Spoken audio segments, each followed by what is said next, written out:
about the gala that's coming up on February the 8th, I understand.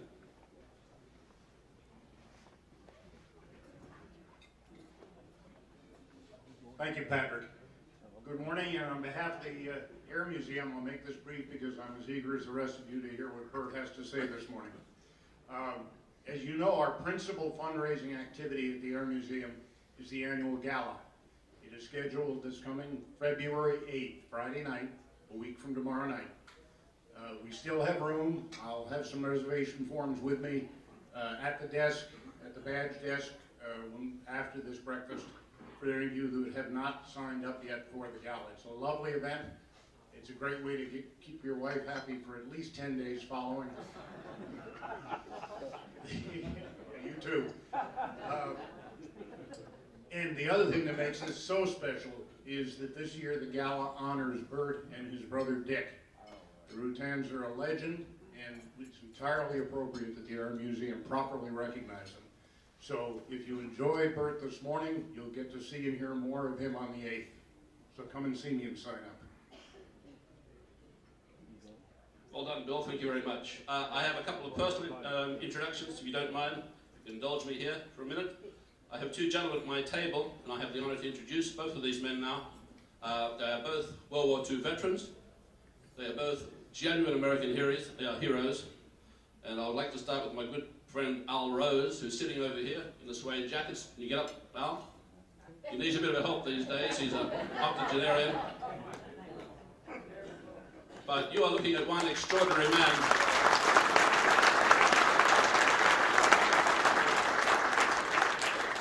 As I say, you're looking at one extraordinary man.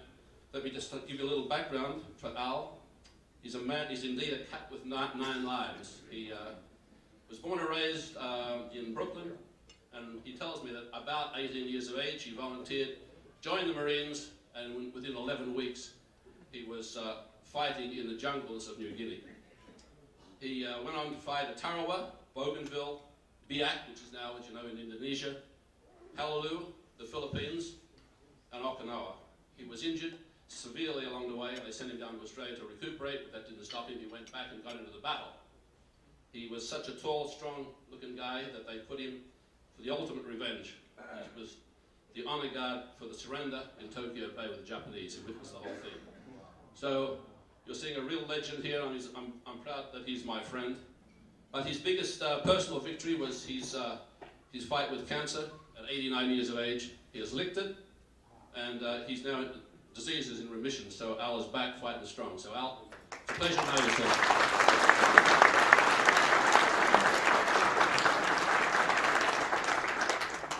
The second gentleman is equally as courageous. He's a B-17 bombardier.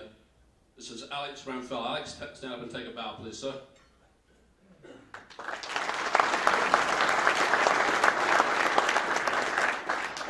This gentleman, 34 missions over Europe in the B-17. His first mission was on D-Day. He's going to come back towards the end of the year, and he's going to tell you about what that was like, flying over the invading troops and bombing the Germans on the other side as they advanced towards Normandy. So, Alex, thank you very much for coming, sir. It's great to have you here, and I'm delighted that you see and hear this part of history, which is quickly fading, as we all know. And so to our speaker, Burt Rutan, we want to give him plenty of time to speak. That we even dispense with the very popular jokes that Ken normally goes around with in the introduction, so I hope you guys don't mind. I'd like to not spend time on introducing Burt because God knows people in here know him better than he knows himself probably. So we don't take time in doing that, but it's the third time that he's been here at All Ball Pilots, and I certainly hope it won't be the last. He's always entertaining, he's always controversial. And so before I bring him up, I wanted to share with you something that's related to Burt's background. In 2010, the EAA did a research project with all their members nationwide. And this group of esteemed obsessive pilots were asked a whole battery of questions, ranging from the whole gamut. For example, one of those questions was, what would be your dream aeroplane to fly if you had the choice of flying in the aeroplane? Anyone here has a guess of what the answer was? 182. What's that? 182 Cessna.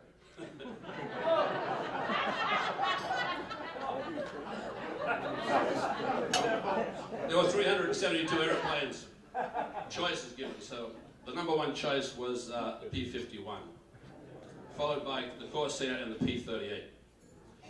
The question was then asked, if you were forced to choose between a year without sex and a year without flying, which would you choose?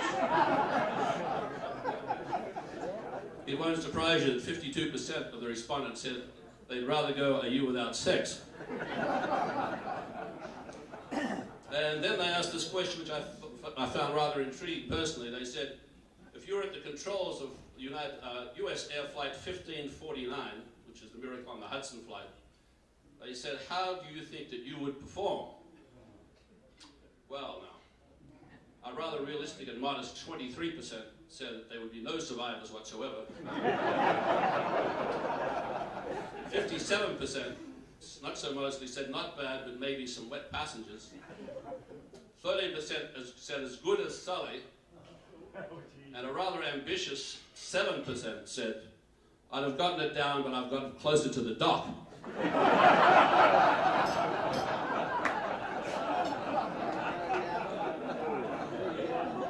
That strikes me as being a highly inflated self-opinion of piloting skills, but anyhow. But then the question was asked, if you had a choice between at an air show watching Sean Tucker or Paddy Wagstaff, what would you choose? Well, knowing this crowd, 54% of them said Paddy Wagstaff, so no surprise there. Finally, they asked, would you prefer NASA or Burt Rutan? NASA or Burt Rutan, that's quite a combination. And a resounding 79% said they would prefer Burt Rutan. So with that, let's welcome this man to the podium. Come on up here, Burt.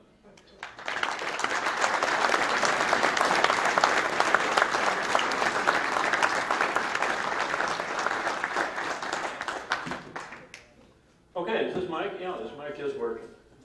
Good. Yeah, I've been to Old Boat a lot more than that. This is my third time to talk here, actually.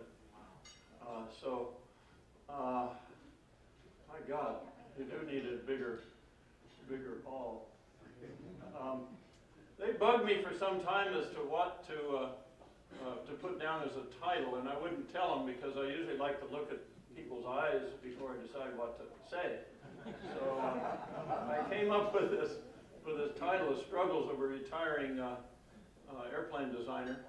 What I'm going to do is kind of give you a snapshot of after you retire, which I did 22 months ago, and I got the hell out of the high desert, and I don't know, they call this the low desert, but I always just say, well, I come from the desert that's the ugly one that doesn't have any palm trees. And I spent 46 years there, and I decided to make a big change. So I found a place up close to Canada, knowing that we may have to escape. And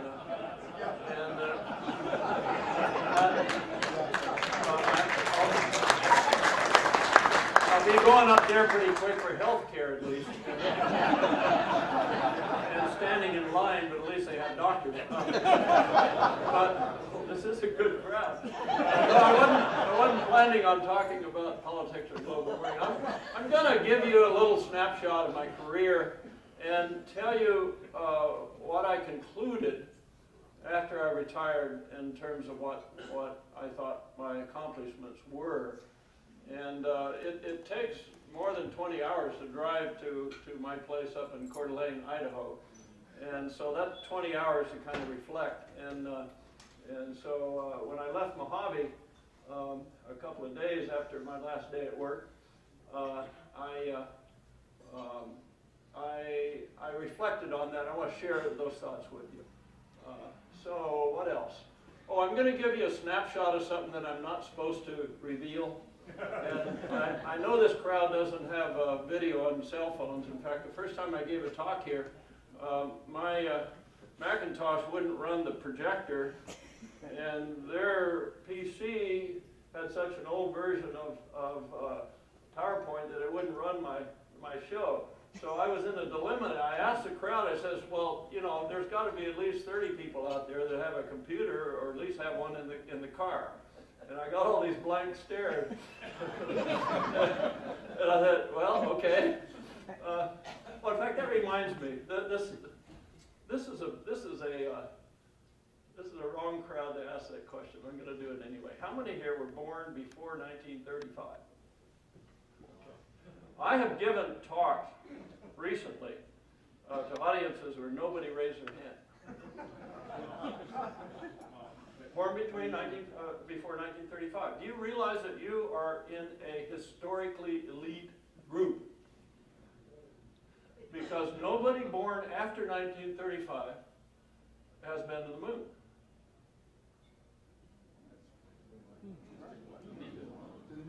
Has walked on the moon.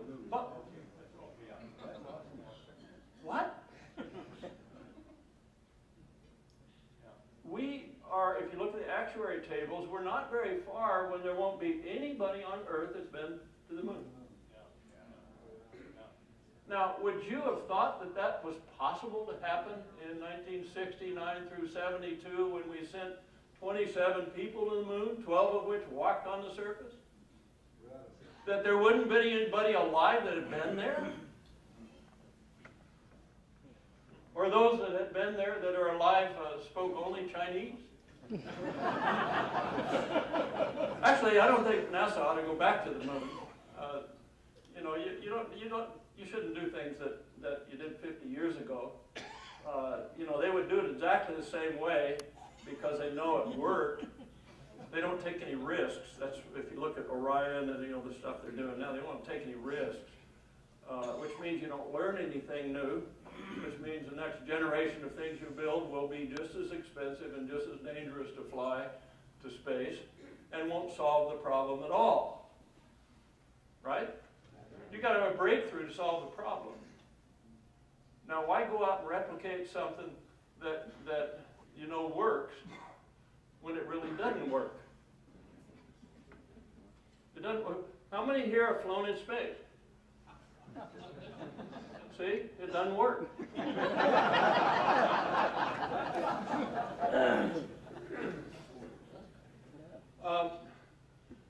And you guys are old enough to have, well, okay. I'm actually getting off of my, let me push a button here and see if I can get something up. This is taken in my museum. I had all this stuff. I got 114 awards, and most of them have been in cardboard boxes and so on. And I got a big enough house now, and I had a neat carpenter who puts together stuff. So I have the, when I go, there'll be nice display cases, and my museum can be moved to a school or another museum and so on. So I had kind of fun putting this together. If you visit me, you get to see the, this is in Coeur d'Alene. Okay, advance. Okay, real quick, I brought up a Seventh-day Adventist. Anybody know what that is? Okay, if you're a Seventh-day Adventist, you can't do anything after sundown Friday till sundown Saturday. So can you go out for sports? No. Can't do any of that because you can't show up at the game, right? So I think because I was a Seventh-day Adventist kid, I didn't do any sports at all. It forced me to look for other things. So I did toy airplanes, and I did them to win trophies, and it got me really into that, and that's why I became an airplane designer. So I got the Seventh-day Adventist religion, which I don't go to church anymore, but I got them to blame for where I did. Okay, I want to talk just real quickly about my first job out of college. I think the most significant thing that I did in my career has been the things that I've done for this nation's national security. And you know that I can't brief that stuff now. I can only tell you about what I did at Edwards. But I have worked my entire career, starting from the day I got out of college. Here I was flight testing airplanes for the Vietnam War. This is 65, 72 was pretty much the whole Vietnam War. And I was doing O1A priority flight tests I'm the only guy that's ridden, well, Jerry Gentry was in the front seat, the only guy that's ridden in an F4 in a flat spin and then made a landing afterwards. Okay, what I'm going to do now is kind of deal. Some people know me from Spaceship One, some people know me from Long Easies, some people know me from the Voyager. I'm going to flashcard this. I'm going to show you 45 airplanes. Okay? And these are the only the ones that are manned. So it's only, you know, like 2/3 of them. And it's only ones that are not, let me just say, military sensitive. So a lot of people don't realize is that between 1/3 and half of the work that I did during my entire career was stuff that I can't even tell you guys about. So that's the thing that I'm mostly proud of. And someday I hope I can talk about that, because some of it will water your eyes, absolutely water your eyes. And I'm really proud of being able to have a part in keeping Americans free. Anyway, we're going to go through 45. Are you ready? Very big one. The very easy POC. The SP, very big. And this one was the first one offered to the home builders. Excuse me, second one offered to the home builders. The Quickie, the Defiant. By the way, these numbers are numbers for Rutan Aircraft Factory. There'll be 15 here and there'll be 30 for scale. Okay, that adds up to 45, I think. Yeah. Defiant. By the way, I had most of my flying time in that airplane. Long Easy, the AD-1, actually did a NASA program in the 70s. Weird. I wish I had time to tell you about that. That's a hell of a story. It really is. I told it to a historian who was writing a book about this, but I don't think he believed it, and I don't think he'll print it. But it's true. Pennzoil Racer, Next Generation Trainer, that actually won the competition for NGT, and then Fairchild screwed up the production program. The Grizzly, it's my only STOL bush plane. The Solitaire, self-launching sailplane. Most people remember first airplane to circle the globe, non-refuel Voyager.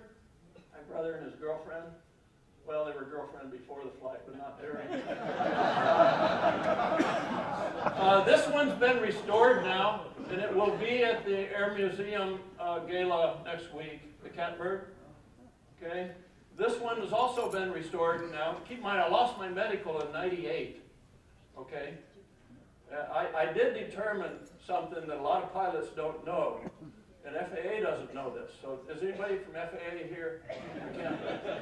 Good. If you take almost any airplane and taxi it above the stall speed and pull back on the stick, it'll fly without an airman's medical.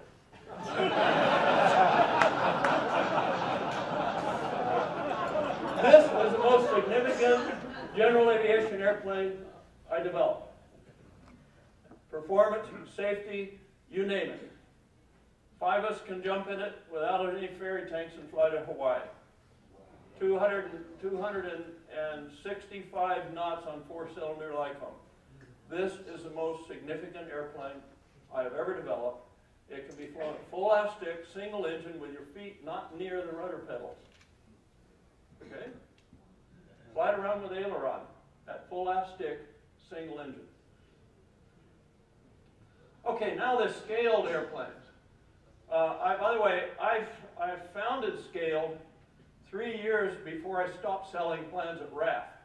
So for 3 years, I had 2 companies whose main building was 50 feet apart, and I'd run back and forth, and I was CEO of both of them. You know, one of them we were building the Voyager while we were building the Starship for Beechcraft, and the other one. It was weird, and I finally said, this is crazy. I had to stop one of them, and I stopped the one that was a product liability exposure. I said I can't do home builds anymore. It's too dangerous on liberal lawyers. So actually, I'm getting back into that. I'll talk about later. Okay, scale composites. There's a first scale composites done for Colin Chapman, founder of Lotus Motor Cars. Then the next one was the Beechcraft. By the way, these are in order of first flights. if you're looking at the date. That's the first flight date and the model number, which I put model numbers on anything that I get as far as a 3 view. The model number right now of my new seaplane is 370, excuse me, I did a NASA thing, 378. And so 45 of 378 airplanes actually were developed and did manned flight tests. Crop duster, CM44, looks a little like a Long Easy, but it's bigger and different. SMUT, Special Mission Utility Transport. The government DARPA didn't like that. They called it Advanced Technology Tactical Transport. The in-house names are well, I don't have time. Triumph for Beechcraft, and SMUT with a Bronco tail. I put a different model number on it. The Ares Light Attack. This has a Lexus engine in it. The one that's running, the other is feathered. The one that's running is a Lexus engine. We did this for Toyota. And then after doing that, we did that airplane for it. It was 50 knots faster than the Bonanza, twice the range, and 50-inch wide cockpit. And when it flew over, you can hardly hear it. You actually hear the sailplane-like wind going over the wings. 16 to 1800 RPM at cruise. This was a absolutely friggin' fabulous general aviation airplane. And they abandoned it for something silly. Pond Racer, the guy who founded, I think, the Air Museum out there, they did this for him. Earth Winds Gondola, around the world, this is the only one of those that made more than one attempt. And it crashed twice, and they kept reusing it. It's pressurized gondola for around the world. They didn't succeed. Somebody else did. Okay, this is an unmanned airplane that we put a saddle on it because we didn't trust the computer. Well, that's true. That's true. Actually, Mike Melville saved this when it had a hard-over rudder, and he landed it on the dry lake bed at Edwards by doing a big adverse yaw maneuver in the flare because it was flying like this. And he did a big old adverse yaw, and he put it down on the Roseman dry lake. And we arrived there with a truck, and we fixed it, and he flew it back to Mojave, and the Air Force never found out about it. I told them that last week, and they didn't believe me, but it's true. In fact, I wanted to do a stealth airplane that could arrive on a Navy carrier, and they wouldn't know it until it finished stretching the rope. And only one guy on the carrier needed to know it. And I talked to him. I was on the Carl Vinson, and I found this enlisted guy. He was in the area where they do the traps, and he has a knob that you set to set the orifice for how heavy the airplane is. And I told him, I'm going to land on this carrier at night, and the Navy won't see me coming because I've got some real special VLO stealth. And you're the only guy that needs to know because you've got to set that for my weight. And I really had to go and do it. Raptor is a bigger one of those. The Vantage, the V-Jet. This was the one that my brother tried to go around the world on and got about 200 miles. Proteus, this is a high time airplane that I did. This has 4,000 or 5,000 hours. And it's been to 63,000 feet. That's 50,000 on when we first went there, but it's been up to 63,000 feet. This is the world's tallest helicopter.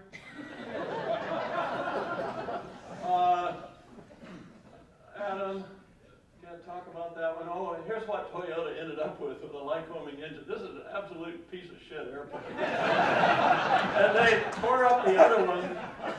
Well, what they did after the war, they went and bought a Chevrolet. Toyota did. And they reverse engineered it. And that was so successful to them because they knew they couldn't make any mistakes, right? All they had to do was copy how to build it. Those people were still around when we did this. And they said, we can't try new stuff. We have to reverse engineer something that we steal from America.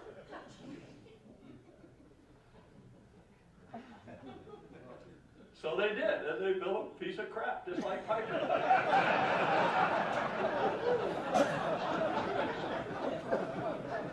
White Knight, this is another one of my favorite airplanes. This is a super airplane. We're still using it today on all kinds of different programs. We donated the spaceship to a museum in Washington. Oh, there it is, right by the Spirit of St. Louis. That's kind of cool. By the way, it looks surprisingly large there. How many have seen it in the Aerospace Museum?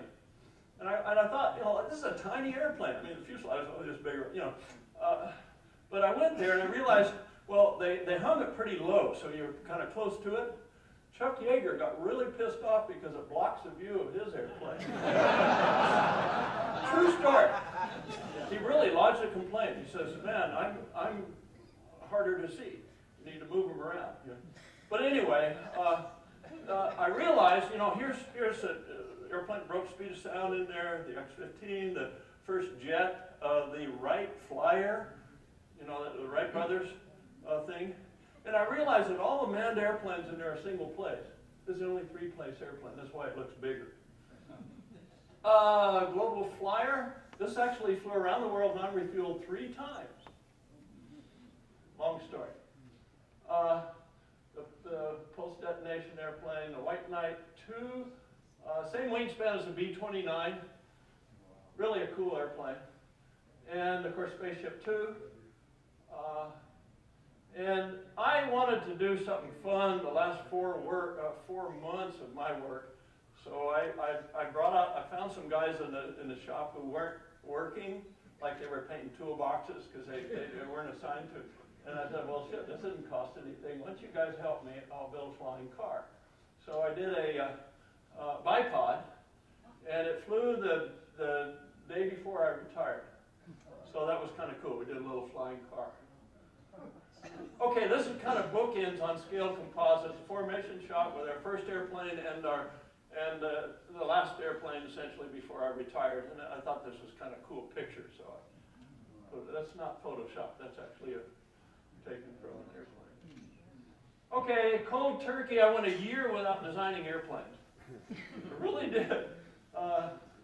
Maybe a little more than a year. But anyway, I went from that view to this view here, which is neat. Those of you that haven't been up there, most of Idaho looks just like Mojave. Okay, but if you get way up into the peninsula, almost Canada, it's really beautiful, and that's where I ended up. And so I didn't do anything with airplanes at first. The proudest things that you do are not always the airplanes. And again, I think the work that I did for national security, even though I can't talk about most of it, is the thing that I'm most proud of. Because I was able to do things that really helped America. And you know, selling plans to guys to build long easies doesn't really help America. That does, and that's why I'm proud of it.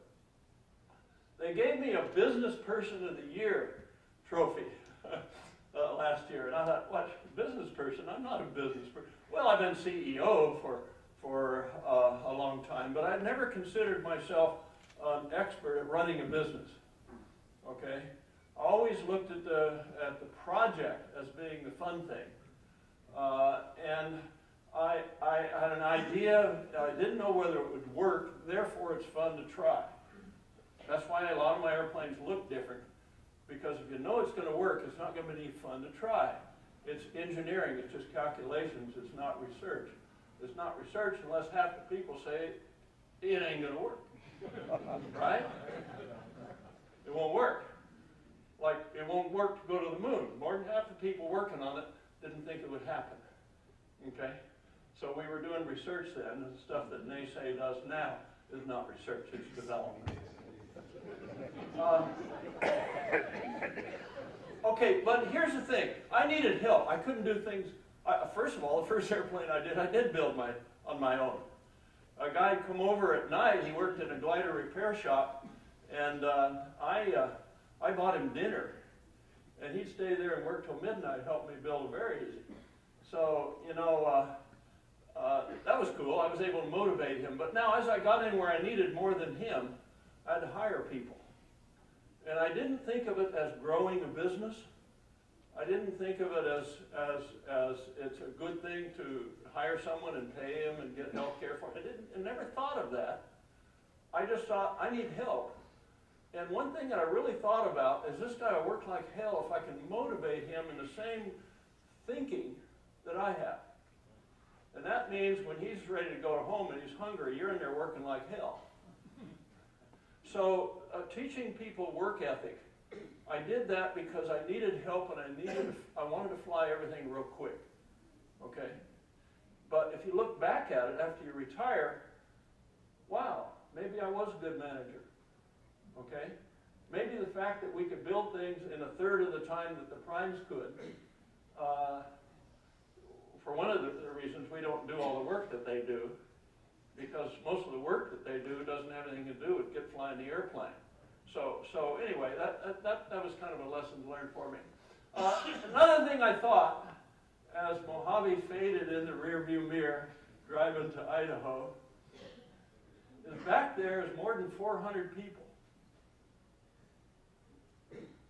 They were working as I was driving to Idaho, and they're back there's 400 people.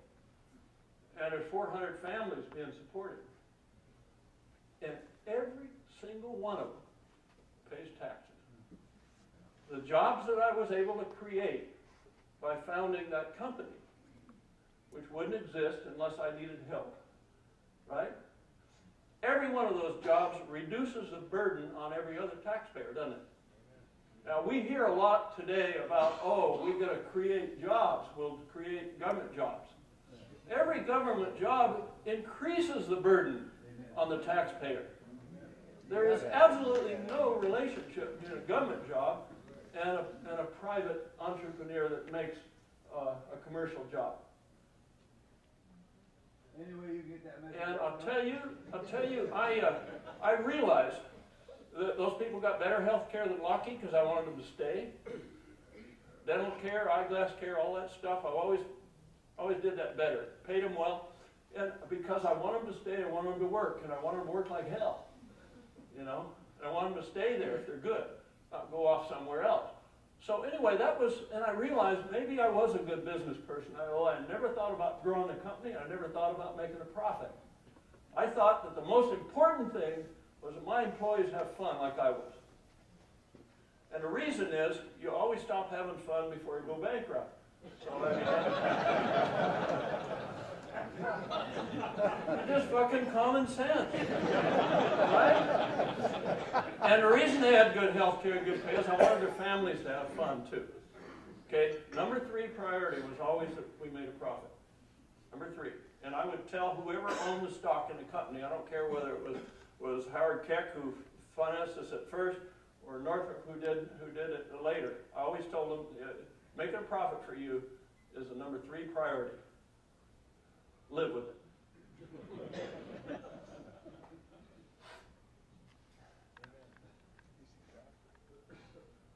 I started my first company in '73. And I worked until 2011.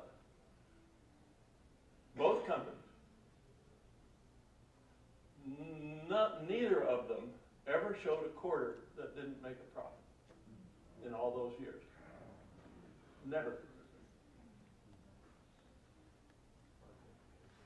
And I'm damn proud of that. And they were never in debt. Okay. It's about a culture of a research company. Okay, I've been spending too much time. The reason that we haven't had any accident, we haven't injured a test pilot in all these new research airplanes, is I always taught people to question the product, not defend it. And if I had a customer who came in, listen, I'm going to bring some generals in here, and I want you to prove to them that it's safe to fly. I said, nope, won't let them in the door. What? They did that for the DARPA program, they did that for all these things. I said, no, I won't let them in the door. I don't have people whose job it is to defend the safety of our product. Every one of my people, I tell them, you better be questioning the safety of the product every day. And if I tell my people that there's some generals coming in and you got to tell them it's safe to fly, you got to defend that, they're in a dilemma, aren't they? because you improve a product in a research community, you improve it every day or every week at least, okay? You make it better, you find things that are unsafe, right? So they're supposed to write a report to tell these generals that it's safe to fly. Well, okay, do it. They sign their name to it and give it to them. What happens next week when you find out it could be safer? You are in a dilemma. Human nature says, well, it's safe enough. Or you say, well, this is better, we found a flaw, we got to send an addendum to the report to tell the generals that it wasn't safe last week and it is now. Okay? 3 or 4 weeks later, they get their 4th addenda, and they conclude you're incompetent.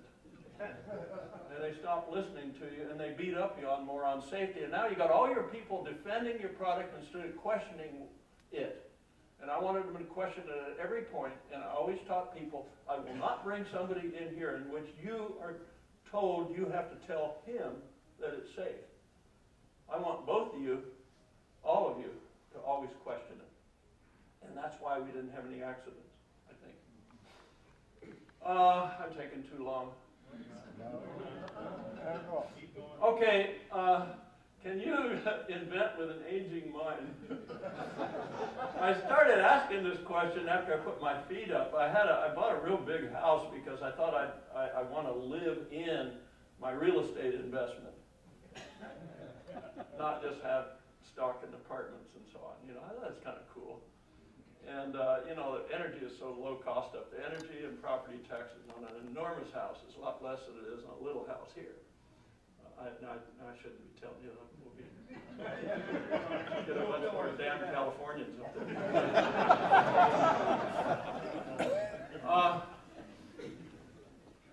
I can't tell you what this is yet, but you'll learn about it. I'm not sure when, but I did a little program to design something for NASA recently, and the reason I did it is the center director at NASA Dryden at Edwards, Ken Slade, is a good friend. He was on my board for 5 years. He twisted my arm real hard, said, Burt, you got to do this. It'll only take a couple hours a day for 50 days, and they'll pay you a lot of money, and you got to design this thing for them. And real reluctantly, and only because he was my friend, I took this on. And in doing it, I discovered what I think is the most important new breakthrough invention that I have had, and ever since the feather on Spaceship One. And I just did that recently. You'll find out about it later. It is real significant on space launch. And another thing, yeah, I couldn't just put my feet up. I didn't even play golf up there. So I'm doing another home built, and it might even be kitted if it works, because I'm really excited about it. But anyway, I'm not going to let you take anything home on this, because my policy has been that the public doesn't find out about a new airplane until it's ready to fly. Okay? That keeps me from having to explain why it looks different during the design process. But I'm going to show it to you, but I'm not going to give you anything you can take home, and I don't want anything on the internet, so put your cell phones away. But I decided to do a little seaplane, and I thought, well, the best thing to do is go out and buy a Super Cub on floats. It'll do some of what I want to do. But no, you got to put it in a hangar, and what do you do it in the winter time? And the damn thing only goes about 73 knots, and it can't climb over the Rockies to go to Oshkosh. So no, that's out. You know, I wanted a super STOL seaplane that'll go in and out of little lakes and rivers, because if you go in and out of little lakes, you've got hundreds to go into. If you're limited to big lakes, then you have only dozens. You know, so it is not as much fun to explore. So anyway, I came up with a new concept. I thought it was new. I found out later it really wasn't. If you Google Sea Dart out of 1952, you'll find a supersonic delta wing jet that jumped up on water skis to take off and land. And it had shock absorption with the water skis, so it can land in much rougher seas. I found this out after I did this airplane, And I realized, holy shit, this isn't new at all. It's new because it's a little ultralight airplane that you store in your garage. But it's not a new idea. Convair did it a long time ago. And so anyway, that was kind of cool. Anyway, I'm going to show it to you. First of all, the requirement, this is what I got to look at out of my deck. Views like this and this look like the High Sierra, but up there in Idaho, you're almost Canada, you find those kind of views down at 2,000 to 3,000 foot elevation. So, which means that you don't need turbochargers, you can go in and out of really beautiful things. And the Idaho wilderness areas is a wonderful thing to explore. So, getting ready for a seaplane. That Super Cub, I got my rating in 1980 in Fairbanks, because a guy said, why don't you get your rating today before you leave in the morning? And sure enough, before it got dark, I was a rated seaplane pilot, and I gave my girlfriend a ride before it got dark. That was kind of cool. And then I didn't fly a seaplane for another 40 years. A fan invited me to look at his seaplanes. He flies these turbine otters back and forth from Victoria to Vancouver, and he checked one out. There's Tanya in the back. We had it just for ourselves, and went up and did some landings in freshwater lakes up in Canada. That was a lot of fun. A couple of other things that we did. This is a guy that teaches people how to be seaplane pilots. So I kind of got into that. I needed to get in and see if I really wanted a seaplane. I got to go out and fly it. And then I got invited to go along in this Goose. And this whole group of people here occasionally decides to go up to Priest Lake, which hardly anything there. It's really beautiful, but there's a resort on it that has a good pancake breakfast. So they fly their float planes, and all of those guys, either a passenger or a pilot of a float plane. And I got invited in the Goose. So anyway, it was kind of a neat experience to kind of get into that culture of guys that like to land on water. How many here have landed an airplane on water? Or how many have not? Okay, hey, even in this crowd. I think you can confirm to me that the first time you land an airplane on water, especially when you get slow and it kind of does this, you giggle. Isn't that right? The first time you land an airplane on water, intentionally, for some reason you giggle. And that was kind of, giggling is a neat feeling. There's another time that you giggle too, but we've got Okay, here's the thing. I wanted a real airplane, something that one stop to Oshkosh and go across the Rockies. I wanted to operate off of snow, grass, hard runways, or water without modifying the airplane. And I wanted articulation so I could land in real rough seas. Okay? The Ski Gull does that. Two-place tandem. The reason the wings are so long is I found out a way to get around this LSA crap. I don't have a medical.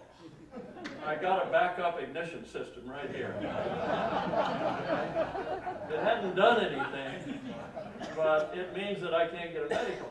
Well, LSA, you're limited to 120 knots. You can't do multi-engine. You can't climb above 10,000 feet. You've got to, it's stupid.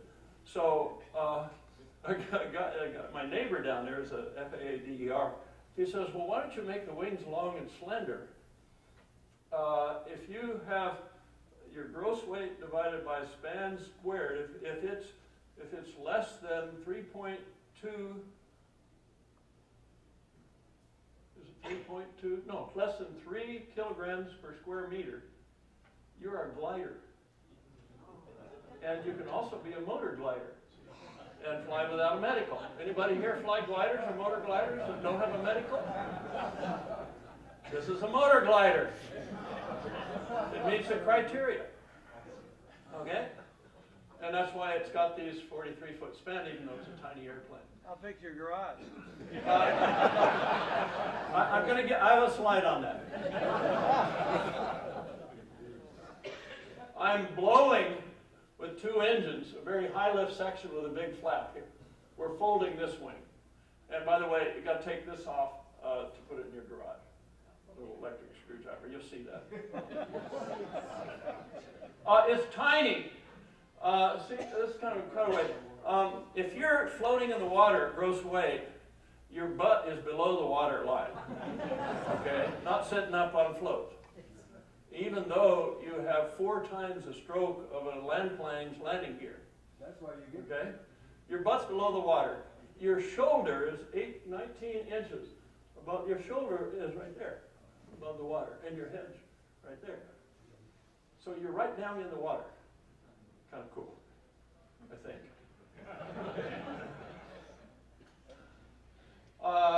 Take off. Oh goodness. Well, it needs to. When you got wings like that, a big problem is getting down over the trees. So the skis and this big flap give me the drag I need to do that. If you look closely, this shows the water line at gross weight just floating. It comes way up here. This sponsons float 40% of the weight. The hull, the fuselage, 60% of the weight. So it's a true trimaran. Okay? It doesn't have a V-hull and it doesn't have a step. So it doesn't have the drag of a seaplane. Okay, the skis are shown retracted at the top, extended here with no load. Right there is where the actuator goes. And if you take the airplane and just set it on the ground on a hard runway, the ski bends enough so that the back of it's parallel to the ground line. It's a tail dragger, it has a ski back here. Okay? If it's parallel to the ground line, and you put this special plastic on the bottom, like they put on snow skis, or Iditarod sleds, you're not going to take a little wheel off in a chuckle, are you? Okay? There it is, the gear down at 1G and retracted, and there it is bent to the different positions. Those are roller blade wheels, which allows you, you know, the neat thing, you know how much aircraft wheels and brakes cost, you know, and all the maintenance products. Well, you carry a couple of these in an Allen wrench in your pocket. And for brakes, you just partially retract it, set it down on skis, so you don't roll it into the Learjet. It's pneumatic skis. You fold the wing leading edge down first by standing there on the sponson. You reach over right here and you pull off a bolt of the trailing edge spar. You fold the leading edge down and you fold it back, and you can do that floating out on the water. So you can come up and beach it with less than 9 feet of beach. There's the answer to your question about going in the garage. Normally you fly it and float it, but to get it in your garage, you've got to take that panel off. And it weighs about 9.5 pounds. I mean, the tip cord's only about like that. Okay. But it's there to deal with the medical. It helps you climb a little steeper to get over the trees. But what it is, it's you know, you've got a medical. It's in your wallet. I've got those. The guy who does my furniture built this in 2 days, and we're going to be testing full-scale hydrodynamic tests. Here I am putting the round stuff on. Yeah, that's me with a dust mask. I'm building an airplane again.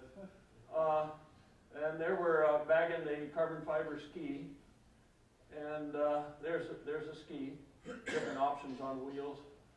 There's my friend who came up with the idea of licensing it as a motor glider. He'll sign it off for me. He's got this beater boat that you can drill holes in, and we're going to drill holes in it and make a rig like that and push it in front of his boat and measure the drag, the pitching moment, and yawing moment, so at full scale. I'll tell you what, designing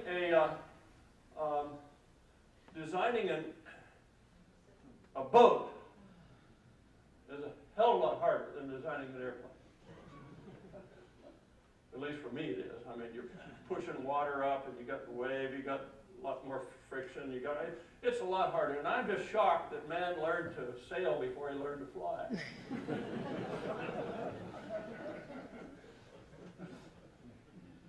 Anyway, there it was when I left to come down here for the winter. And questions? Okay, how are we doing on time? I don't have a watch. I'm not. 20 minutes. Huh? 20 minutes. I've got how much for Q&A? Tell you what, you shut me off because I don't have a watch. Okay, question. Okay, well, thank you. Come on, you guys can think of something. Way in the back there, holler it. What happened to the companies after you retired? Well, I stopped selling plans at Rutan Aircraft Factory in 1985. So I ran both of those companies for 3 years, overlapping. So it's been 95, 30. it's been almost like 27 years or so since I've sold the last set of plans for RAF. So I didn't close it up because I wanted the company there to go out and investigate accidents and to, provide feedback to the people that are still flying these airplanes. But they're antiques, but I didn't sell that company. I could have sold it. It was very profitable when I decided to stop selling plans. But I thought from a liability standpoint, I wanted to be the one to provide the builder support because I was really honest with the people and saying, yeah, I did screw up there, let's make it better, rather than, oh, it's safe, like somebody did on V-tails. Okay, I didn't like that. I didn't like that. I was a vice president of that company, and I decided that that's not the way you should run a business. If your customers, who should be your friends, are the ones that you take care of. Okay. So anyway, on that, I kept RAF going, and today RAF is a corporation. It hadn't sold anything in 28 years, but it's a corporation. Scale Composites was hiring like crazy when I left. They've hired 100 new people in less than 2 years. If you go up to Mojave now and look at it from the highway, you'll see what looks like a big hangar with a hangar door until you get close to it, because you don't have any size perception. That hangar, which is being built for Stratolaunch, has the widest door of any building in the world. The widest door. The biggest door is at NASA on the vertical, but it's tall, not wide. You got a door that has to be free span, no post, 430 feet wide in Mojave's winds. It's not facing into the wind. But go up close to it, and you can do pylon races in this building with J3 Cubs.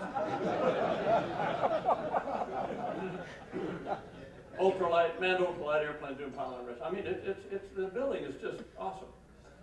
They call the airplane in-house. I told you about the in-house names. Bipod is the name of the flying car. And there's an employee of mine, a new friend that's been working 21 years trying to develop a flying car on his own. Okay, and in 4 months I put this thing together and showed that it's really outperforming water. So Doug came up with this name. It's called, people think bipod means that it has 2 pods, No, it means Burt's innovative project overtakes Dano.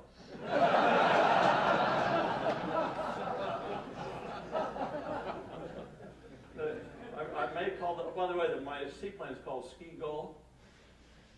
I could call it BIPOC, because Carco left and went up there to be chief engineer for the Icon.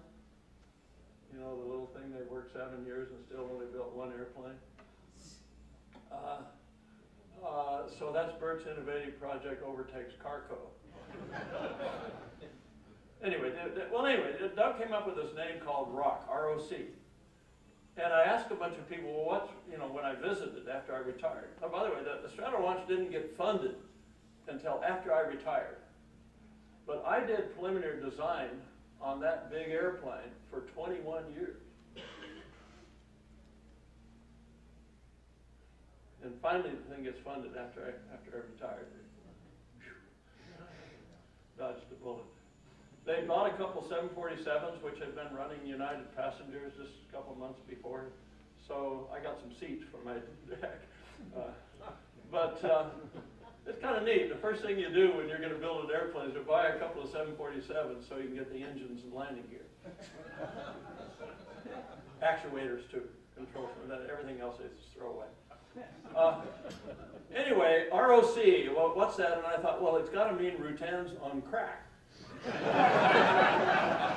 Because most of the time, they thought I was friggin' crazy that our little company that only had, for most of that time, less than 100 employees, we were going to build the world's largest airplane. You know, and I knew we could. You know, it wasn't any systems work. You just move it over from the 747. It's just composite structure shit. We tested a way to build very large spar caps, which is the hardest thing as far as warpage and exotherm. When you stack up a real big, I mean, when you talk about a spar cap, usually you're talking about something kind of like that for a little general aviation airplane. We're talking about 4 spars where your spar caps at the root look that big, solid carbon fiber. Okay.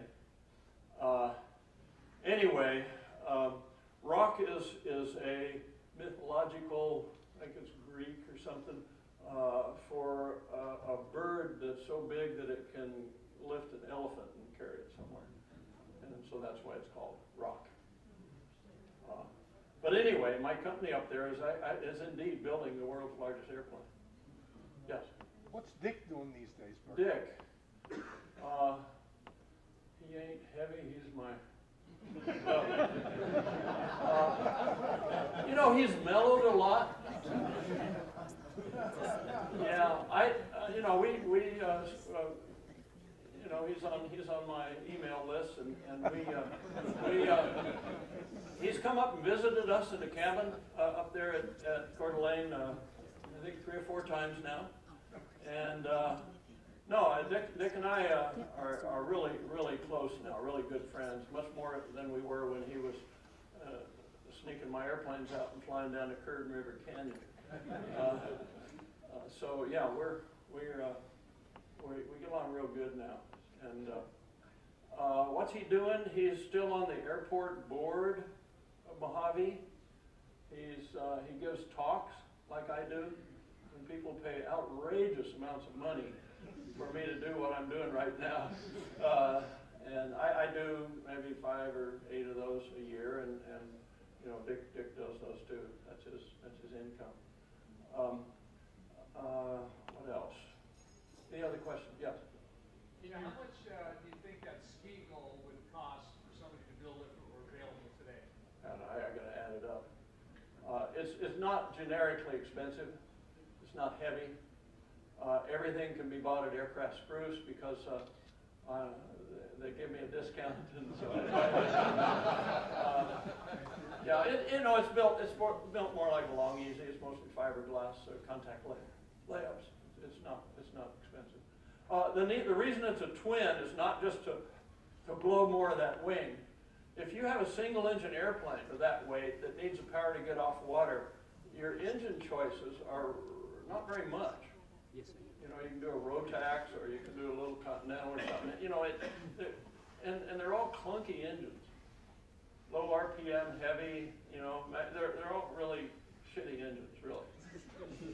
If you do a twin, now you're down in the area of, you know, 50 to 70 horsepower, and there's an enormous variety of engines that you can use there, and some of them are really modern stuff.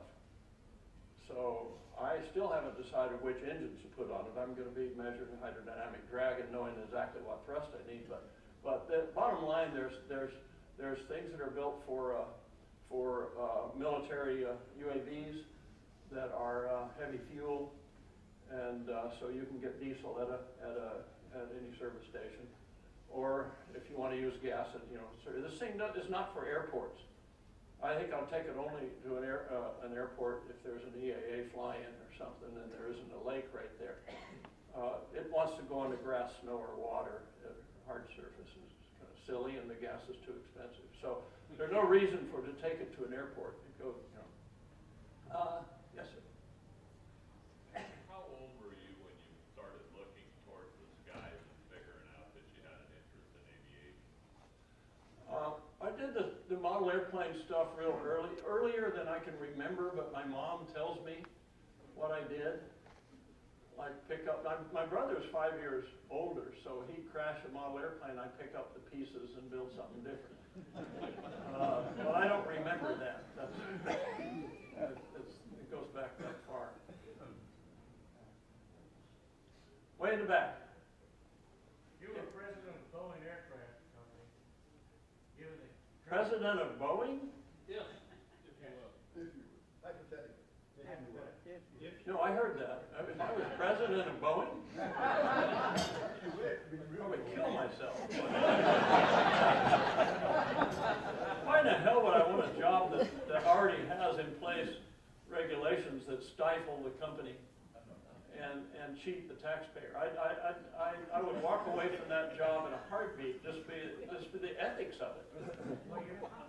Why the hell would I do? Why would I do that? right. So you had the Boeing 787 Dreamliner lithium-ion battery situation. What would you do? Can it be cured? And where's Boeing? Hey, every guy that flies model airplanes know what lithium-ion batteries do. That's not a big problem for them. They'll screw around for 10 times the amount of time that it takes to fix it. You know, and you know what they're doing right now, which is stupid, is they're defending it. Looking for somebody to sue. They're friggin' defending it. Trying to blame it on a company in Japan that builds a charger circuitry. That's not what you do to your product and your customers. You don't defend it, you question it. We used on the bipod the same batteries that we use in Spaceship 2 that are lithium iron phosphate. And we did destruct tests. We tried to explode or smoke a battery. And you can do some cool shorting stuff.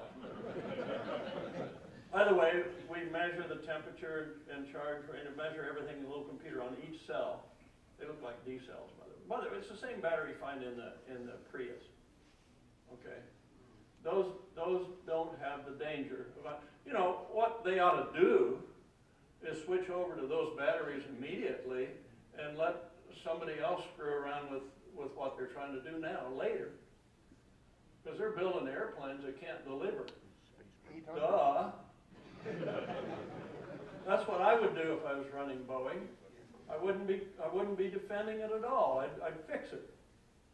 Okay, what else? Excuse me, but in fairness, What? they did test that battery in the factory several years ago. Oh, yeah, I'm sure they did all kinds of tests. They have thousands of engineers. That doesn't mean it is good. But the battery went on fire and burned down. Okay, let me get another subject because I don't have much time. That's a stupid thing. Yeah. I'm hanging up on you. Let's talk about something more interesting. With mentioning the unmentionable Boeing, have you ever been approached by Boeing for consultation on the composite part of the aircraft? Yes. The work that I did for them when they were in the stages in which they were thinking about building something like a composite fuselage or whatever, I did with Brent Goldsworthy. And the kind of stuff that Brent Goldsworthy would come out with, and I used to do 4 or 5 offsites a year with Brent Goldsworthy. He's the guy that invented the pultrusion process. Okay? Most brilliant guy in the world on composites manufacturing. All right? And I did some work for, I worked Joint Strike in the early stages when they were panicking that, oh, we've got to build this thing cheaper, it'll get canceled. Now it's as expensive per pound as the F-22, and it still hasn't been canceled. You know? But anyway, for that one, for example, I came up with a deal that said, listen, you don't pay people to build pre-pregs for you and sell it to you $120 a pound if you've got to build 2,500 fighters. What do you buy? You buy the cheapest form of the material, which is a 7K tow of dry carbon fiber. And I laid out a scenario where the only thing that come into the factory, by the way, this is an all-composite airplane. They won't do that in my lifetime. Even though the big problems are in the interface between metal and composites, they continue to make them the worst mix you possibly can do. Stupid. It is absolutely stupid design, what they're doing on 787 and F-22. It's the worst combination you could possibly make because it makes the worst use of composites because it's littered with interfaces with metal. We never do that. Hey, we're building the world's largest airplane. There is no metal in it, no fasteners in it. If I can do it, those guys should be able to do it. Anyway, here I built a factory, preliminary design, okay? And what came into the factory was dried carbon tow. Fiberglass companies call it roving, okay? Dry carbon tow. And these big trucks of epoxy, you know. That came into the factory and an airplane structure came out the other side, okay? And you automate everything such that, you do it like the sport industry does on golf shafts and tennis rackets and skis. Just for the hell of it, I made a calculation. They had to build 25, this is way back in the early ages of Joint Stock. They had to build 2,500 airplanes in 10 years, what they told me. So I did a calculation, and I calculated that in 10 years to build 2,500 airplanes, what's the speed that tow, 7K tow carbon fiber needs to come into the factory? And I found out it comes into the factory exactly at the maximum speed of the airplane, Mach 2.2.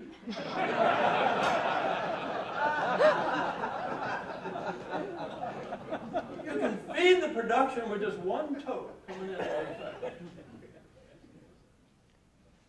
And for some reason, some of those guys took that as a joke instead of as a serious proposal to make an affordable airplane without any composite to metal interfaces. Last question. For most of my Burt. career, the aerospace primes thought that everything we were doing was a joke. Right? Boeing built the Condor, which is unmanned, but they finally built a composite airplane that was bonded instead of bolted and riveted. Okay? And it took them a couple more decades. Well, they still rivet them. I don't know. Okay, I'm going to take one more question. That's it. Yes? On the ski gull, are those little skateboard wheels on there for water takeoffs? No, they hurt the water takeoff. They only stick down 3/10 of an inch, so it's not much hurt. They're on the back of a ski where there's no water. Have you ever water skied?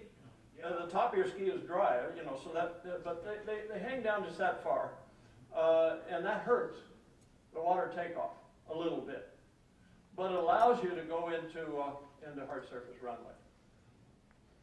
Okay, thank you.